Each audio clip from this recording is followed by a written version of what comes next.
Hi, this is Brad with Copper Creek Cuts, a lawn care company in Northeast Florida. And if you've watched my channel for any length of time, you know that generally I make it my aim to live quietly and mind my own business, which means I don't make videos about the current state of lawn care on YouTube, with one exception in over 500 videos, which I think was when a fairly sizable lawn care YouTuber gave some pretty bad advice about taxes. It was illegal information and could actually get people in trouble with the IRS. I made a video addressing that. Other than that, I haven't really done any videos like that. And today's an exception because something just got under my skin and it bothered me a great deal. You'll notice I also have notes, which is very unlike me. So you can tell that and the white shirt, Brad means business today. So the city of Blaine, Washington. Blaine is the city name, Washington State, not Washington, D.C., but Washington State in the United States of America. They had their city attorney draft a cease and desist letter.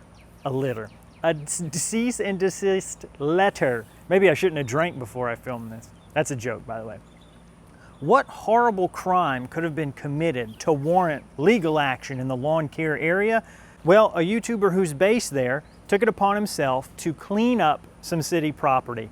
And I'll go a step further.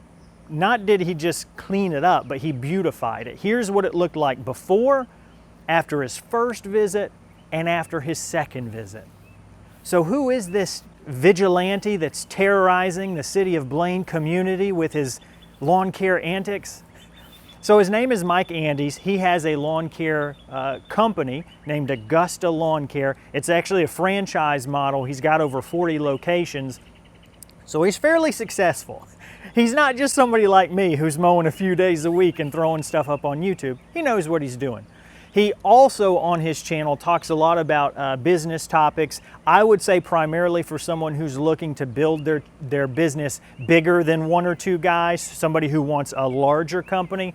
But he offers things like website design, templates for print media like postcards or door hangers. He offers one-on-one coaching calls, and all those things do generate him revenue, which will be important to remember for later on. But let's establish the area and the circumstances that led to him doing this work. So where he's working, this is an intersection that is only 1.25 miles from the customs facility between the United States and Canada, and literally less than 1.5 miles from the actual border. So when he says in his video that this is one of the first things people see when they get into the United States, I mean, depending on what roads they take, he's not wrong. The second thing we'll establish is, was there even a need for Mike to do this work? Was he out of line assuming that this work needed to be done? Well, I would argue, no, he wasn't. We can use Google Maps to get 3 snapshots in time. Now, it's very difficult to gauge what happened over a whole decade from just 3 timelines. We're looking at 2009, 2018, and 2019. But I think it's safe to say that what you can see here is a pattern over that time, that this area was well maintained. The shrubs were trimmed, the trees were reasonably pruned, weeds did not overgrow anything. I think any reasonable person would say that given the history that I can see and the reality that Mike presented in his recent video, anybody who's reasonable would say the city of Blaine was derelict in their responsibility to maintain these specific locations. That's just a statement of fact. It's not to hurt anyone's feelings or to point blame at city employees. It's just a statement that they were not maintaining this area, which, if I'm a resident of Blaine, I might be a little upset about, especially since it's the taxes that are paid by residents that fund city projects and city properties.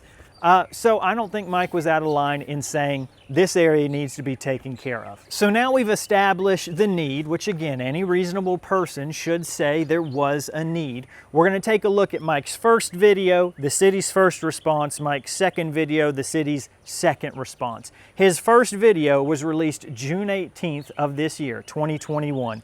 It has an intro and conclusion showing the before and afters of his work. The bulk of the video is him doing work like pulling weeds, trimming shrubs, pruning the trees that are in that location, string trimming weeds, spraying the weeds, while he explains with a voiceover certain business topics like how to price for those things, when you should offer free services, when you should pull weeds versus when you should string trim weeds, how should you spray weeds. So he's really trying to teach people while also entertaining them. What was the city's reaction to that video? Well, based on a video he uploaded later on his channel, June 23rd, so about 5 days, Mike said that he had gotten some dirty looks from city workers as they were driving past. The city called him and asked, "What are you doing and why are you doing it?" They addressed the fact that perhaps he was indeed trespassing and they didn't necessarily want him doing that, but he explained that he was just, trying to do something nice for the community, and he said they laid off a bit. Were they justified in those actions? Well, there's a couple of things to consider. From the level of someone who saw Mike working there to the person who called him, there had to be at least 2 and maybe 3 levels of people, right? The line level city employees, their supervisor, and perhaps that supervisor who eventually called Mike. City workers, let's look at them first. Them feeling upset that Mike was doing work there. I have to think that if I'm a reasonable individual and the reason that work hasn't been done was maybe there's some kind of COVID restriction there. Maybe there's a reduction in man hours to where we just don't have, our employer, the city, does not allow us the billable hours as employees to go do that work. If those are the cases in that area, I want to maintain it, but I can't, and I see Mike doing it, I'm going to say, thank you, man. This has been bothering me for months. I would love to clean this up, but we actually can't because of COVID or because we're short-staffed. It seems to me that a reasonable person would be appreciative of what Mike was doing. Unless that city employee who had a bad attitude, if we can use that term accurately, unless it was their job to maintain that all along and they simply had not been doing it. They had neglected it for whatever reason. I don't want to impute bad motives on anyone. Maybe they were just behind with other work. But again, a reasonable person would say that area was neglected. It was not maintained the way it should. So for them to get upset, I have to think there was some kind of a personal or emotional response from them. They report that, and I understand that. Honestly, I do. I can't fault them for the way they felt. Maybe we could fault them for the fact that they didn't maintain that property the way they should have. That's a discussion that I don't really care to get into, but I understand their response. They report that to their supervisor. Maybe that supervisor doesn't want to deal with it, so they put it to their supervisor. The person who called Mike, I feel like that's a completely appropriate response. If your employees, the people who work for you, say, hey, this bothered me, and you don't follow up with it, that doesn't show much care or concern for your employees or their thoughts. So from an employer's perspective, I'm completely on board with them backing their employees up, calling and saying, hey, I just need to know what's going on. I don't necessarily know if that person who called should have been angry or upset. Again, maybe there was some personal or hurt feelings there that affected that. But at the very least, them calling to find out what was going on, I am completely on the city side. I don't think that was an unreasonable response to that. And to go even one step further, to really play devil's advocate, there was one thing that Mike did that I wouldn't feel comfortable doing, and I could really see the city having an issue with, and that's when he was trying to trim one spot that he couldn't reach. He actually climbed on the sign. I would never do that. I could not get over the potential safety issues for myself, but if someone from the city saw that, of course they're going to be like, oh gosh, if Mike falls and breaks his neck, we are going to be sued into oblivion, right? Or maybe he doesn't hurt himself, but he hurts the sign. Nobody wants to see that. So that's the one thing Mike did that I could see city employees having a legitimate grievance about. But according to, and again, I'm going mainly off of Mike's side of the story. City of Blaine, feel free to reach out to me. My email is in the description to share your side. But going off of Mike's side, nobody ever addressed the fact that he was on the sign. They reached out to him to ask what he was doing. They said maybe he was trespassing, but he didn't mention that they mentioned anything about climbing on the sign. So I don't think at the end of the day the city even knew he did that, aside from what was shown on the video, or that they really cared, one way or the other. Now let's move on to Mike's second video. This one aired 5 days later on June 23rd, and this is kind of where the city, I think, stepped in a hornet's nest, if I'm the hornet's nest in this analogy. Again, it's an intro and conclusion showing what it looked like before, what he did last week, what he's doing this week.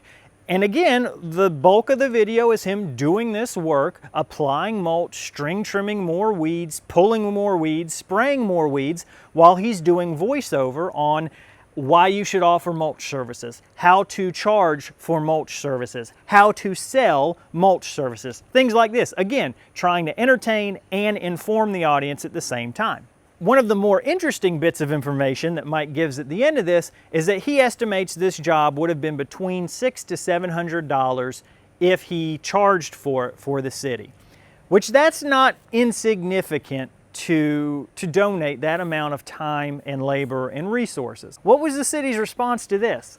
Here's where it's get good. On July 8th, they sent a cease and desist letter to him. Let's take a look at that letter. Dear Mr. Andes, our firm represents the city of Blaine, Washington, city. It has come to our attention that you have entered onto city of Blaine public property, performed unauthorized work, and done so to advertise on YouTube for personal gain, all done without consent or permission. Now, I'm sure this lawyer knows more than me, but proving something was wrong because it benefited you, because it had personal gain, I don't understand that. Like, nobody is going to sponsor Pee Wee Little League games anymore because that's something that's done for personal gain.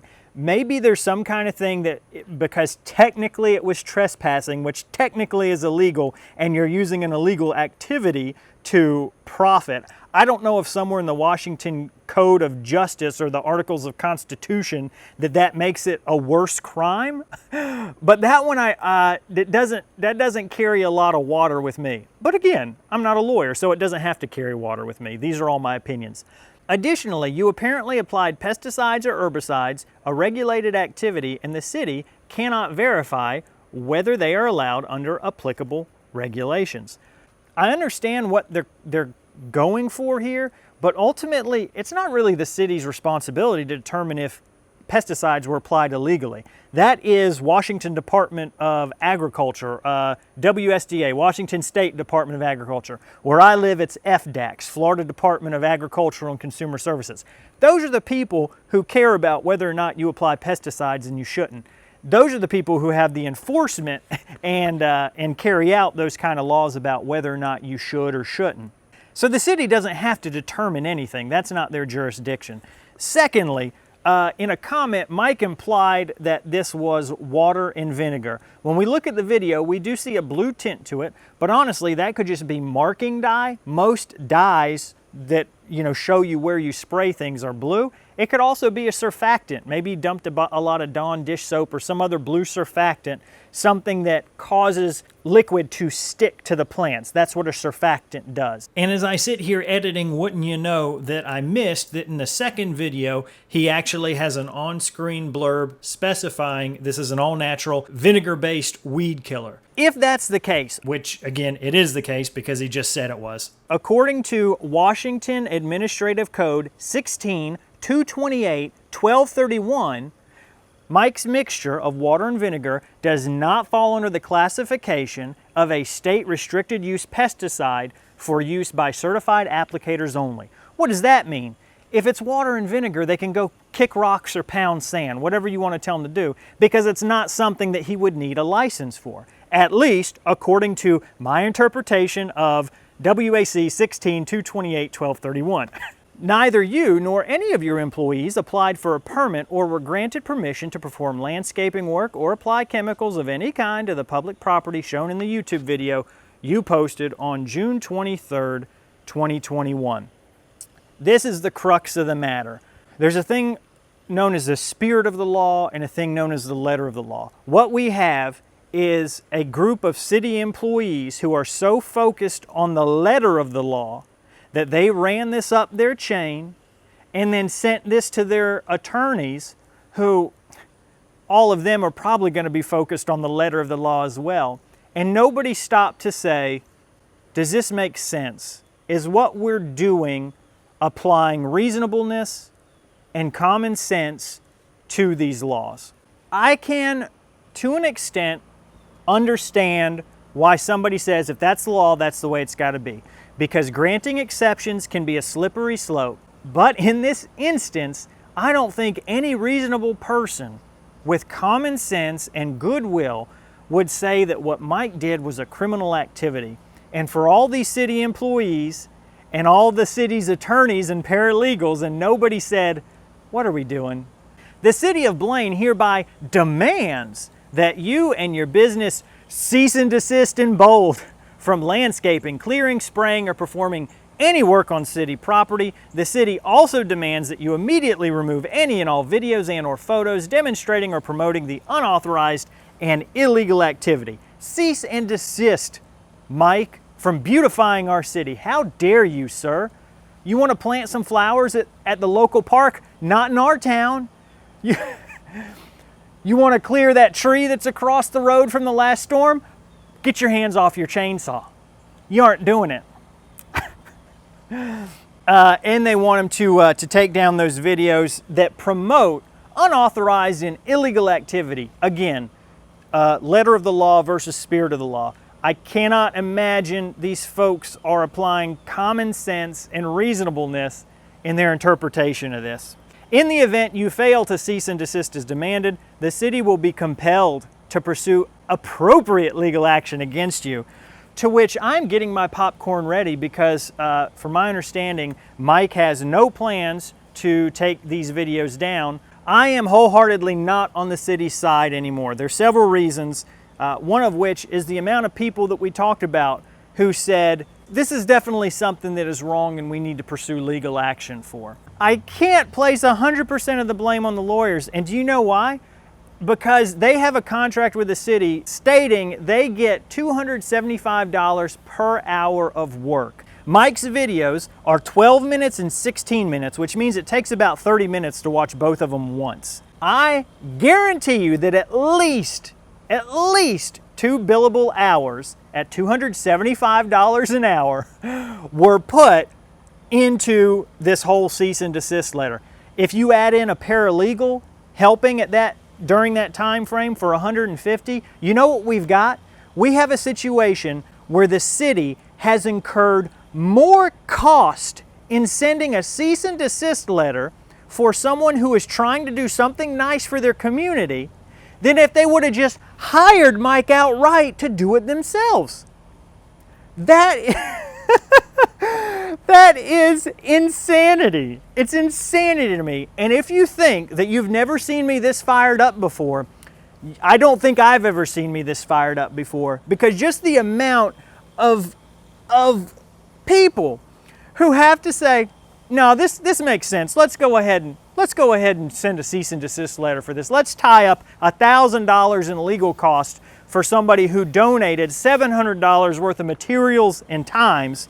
If I put myself in Mike's shoes and I did something nice for the city of McClenny, and Mr. Frank Maloney, the city of attorney, sent me a letter saying not only was the city upset that I did that, but they were going to sue me if I didn't do certain things, I would feel gutted. Absolutely gutted. It's disappointing to see a community place so much emphasis on the letter of the law that common sense and reasonableness are not factored in. Could you argue that there was some nefariety done because Mike is going to benefit from these videos? I don't think so. Now, I will agree that there's certain levels of transparency maybe to something like that, but in no way, shape, or form was Mike anything less than fully transparent in both of his videos. So I don't necessarily think there's anything wrong from that angle. It's even worse because Mike is somebody who has lived there almost his entire life. Again, if I were in his shoes, I would be completely gutted that the city that I cared enough about to spend that time beautifying did that to me. Thanks so much for watching. I really do appreciate it.